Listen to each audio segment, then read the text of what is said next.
አጸደ ሁሉንም ነገር ለወንድሟ ልጅ ከነገረቻት ከዚህ በኋላ እዝራን እንደፈለግን ማድረግ እንችላለን። አንቺ ምንም የሚያገባሽ ነገር የለም። ሁሉንም ምን ያስተካክልልሻለሁ። አሁን ቢኒያም እውነታውን በድጋሚ ፍርድ ቤት እንኳን ቢቀርብ ሁሉንም ነገር በሐሰት እንዲመሰክር በእህቱ እያስፈራራን፣ በቅርቡ ደግሞ እህቱን ወደ ሆስፒታል እናሳክምልህ ብለን እንወስዳታለን። ከዛ ሁሉም ነገር ያበቃል። እዝራም የዛ ቤት ልጅ እንዳልሆነ ሁሉን ነገር ለአባትሽ ተነግሪውና ንብረቱ ሁሉ በእኛ ስም እንዲሆን እናደርጋለን በማለት ትነግራታለች።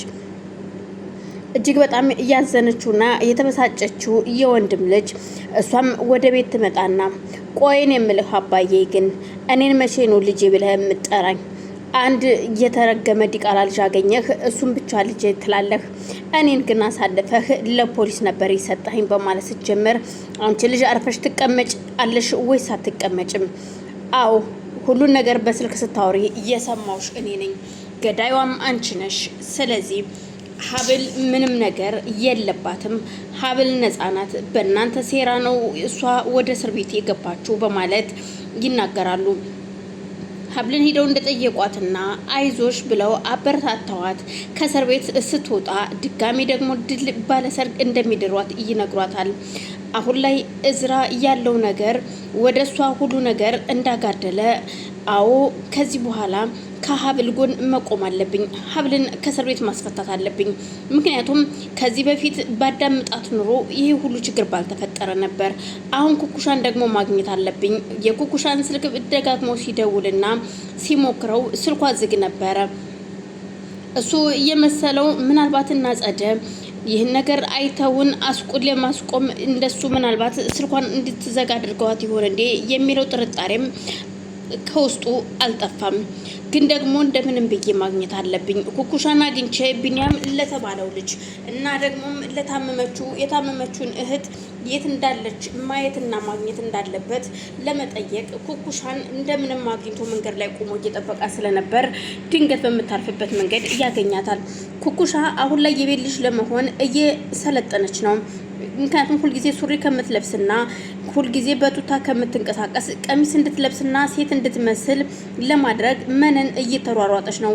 መነን የሀብልን ወላጅ እናት ከውጭ እንደመጣችና ዳስፖራ እንደሆነች ስታቅ አሁን ከኩኩሻ ጋር ተመሳጥራ ገንዘቧን ሁሉ ኩኩሻ ናት ልጅሽ ብላ ለመስጠት ተነጋግራለች።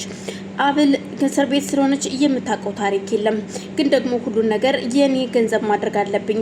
አዎ እና ጸደንና እነ እዝራን እኔ ሀብታም ሁኜ ማየት አለባቸው። ስለዚህ ሀብልንም ከዚህ በኋላ ስለማታስፈልገኝ ሀብል የምታስፈልገኝ ሰዓት አልፏል።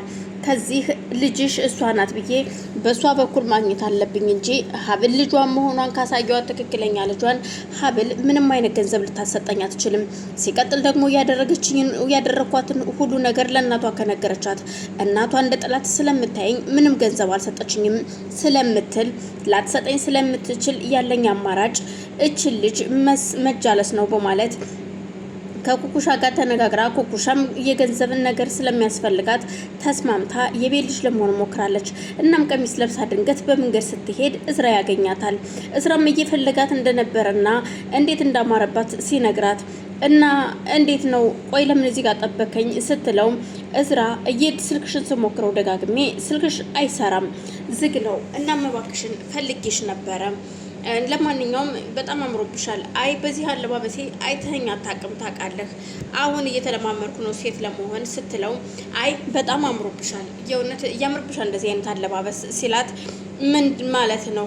ምናልባት ሴትነቴን ፈልገው እንዳይሆን በፍጹም እንዳንቺው አይነት ቆንጅዬ ሚስት አለችኝ። እናም አንቺን ለሌላ ነገር አይደለም የምፈልግሽ አንቺን አንድና አንድ የቢኒያምን እህት እንድታሳይኝ ነው ሲላት እንደዛ ከሆነ በጣም ጥሩ እሺ፣ ምሳ መብላት ትፈልጊያለሽ ወይ ሲላት እሷ ወደ ሌላ ነገር አዙሮ ስለነበረ ቅኔውን በጥፊት መታዋለች። ቆይ አንቺ ምን ሆነሽ ነው? ያምሻል እንዴ? እንዴት እንደዚህ ትለኛለህ?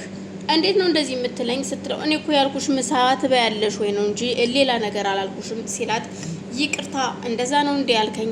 እኔ ባለማወቄ ነው፣ እኔንም መምታት ትችላለህ ብትለው እሱ ግን ሴት ልጅ ላይ እጁ እንደማያነሳ ይነግራትና እናም ወደ ምሳው መሄድ እንዳለባቸውና ከዛም የቢኒን እህት ማግኘት እንዳለባቸው ይነጋገራሉ። እሺ በማለት ተቀጣጥረው ወደ ሆስፒታሉ ስትሄድ ሌላ ቦታ ወደ ሆስፒታል ምርመራ እንደሄደችና አሁን ቤት እንደሌለች ትረዳለች። እናም ትመጣና ትነግረውና ለዝራም በጣም እየተናደደ እሱም ግዴታ ሚስቱን መጠየቅ ስለነበረበት ወደ እስር ቤት ይሄዳል። እስር ቤት ሲሄድና ሲያያት እጅግ ደስ የሚል ፈገግታ ነበረ ፊቷ ላይ። ሀብል ዛሬ ደስተኛ ትመስያለሽ። አንተና አባትህ እያላችሁ ለምን ይከፋኛል?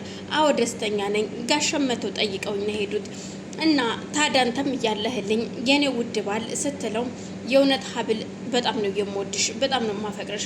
በቅርቡ ደግሞ ከዚህ እስር ቤት ትወጫለሽ። አይዞሽ። ግን የሰማሽው ነገር አለ ወይ ሌላስ ሲላት ምንም የሰማችው ነገር እንደሌለ ስትነግረው ምን አዲስ ነገር አለ የሚል ነበር ጥያቄዋ። ምንም አዲስ ነገር እንደሌለና ያቺ የታመመችዋን የቢኒን እህትም ለመጠየቅ ወደ ቤቷ ሲሄድ ሐኪም ቤት እንደሄደች ለምርመራ ይነግራታል። በቃ ምንም ችግር የለውም፣ ግን አሁን ላይ ውስጤ የሚሰማኝ በቅርቡ ከእስር ቤት እንደምወጣ ነው ስትለው አዎ ትወጫለሽ ይላታል። አጸደ የወንድሟን ልጅ ይዛ ቤት ከገባች በኋላ ድንገት አባትና ልጅ ቁጭ ብለው ጠረጴዛ ላይ እየተወያዩ በነበረ ሰዓት ስለ ሀብል ትገባና እሺ የኔ አባት ከልጅህ ጋራ እኔንማ እንደ እንጀራ ልጅ ነው የምታየኝ። መቼ እንደቀናናግረኝ ታውቃለህ? ከዚህ ጋራ ግን አብረህ ታወራለህ። አሁንም የምታሴረው እኔን ወደ እስር ቤት ለመወርወር ከዛ ያችን ጎዳና የሆነች ሚስትህን ለማስወጣት ነው ከእስር ቤት የሚል ንግግር ትጀምራለች። አንቺ ልጅ ዝም ብትይ ይሻልሻል በማለት አባት ሲናገር አዎ እኔ ከልጅነታችን ጀምሮ እኔ ብቻ ነኝ እንጂ ወንድሜን ወንድሜ ብዬ የምሳሳላ የምናፍቅለት እሱ ቀን አንድ ቀንም እህቴ ብሎ ጠርቶኛ አያውቅም። ታዲያ እውነት አይደለ እንዴ? እሱ አሁንም ቢሆን አንተ ስትሞት ሙሉ ንብረቱን የራሱ አድርጎ ለመውረስ እንጂ የሚያቅደው ቤተሰብነታችን አይደለም ስትል እንዴት እንደዚህ ታያለሽ በማለት አጸደ ስትናገራት አጸደ ነሽ አንቺ ነሽ ለዚህ ሁሉ ተጠያቂ፣ ምክንያቱም እያንዳንዱ ነገር ልጅቷን እያስጠናሻት ያለሽው አንቺ ነሽ በማለት ወንድሟ ተነስቶ አጸደን አንገቷን ሲይዛት አንገት ላይ አባዬ ምን ሆነ ነው በማለት ተነስቶ ይገላግላቸዋል።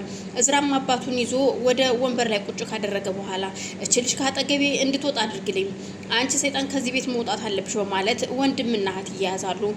አሁን እኔ ምን አደረኩኝ? ምን ያደረኩት ነገር አለ? አንተ ቆይ ምንድን ነው የምትለኝ? እና እኔ ልጅህ የተናገረችውን እኔ ምን አገባኝ ስትለው ያንቺ እጅ እንዳለበት በጣም እርግጠኛ ነኝ። ይሄ ሁሉ የእናንተ ሴራ ነው።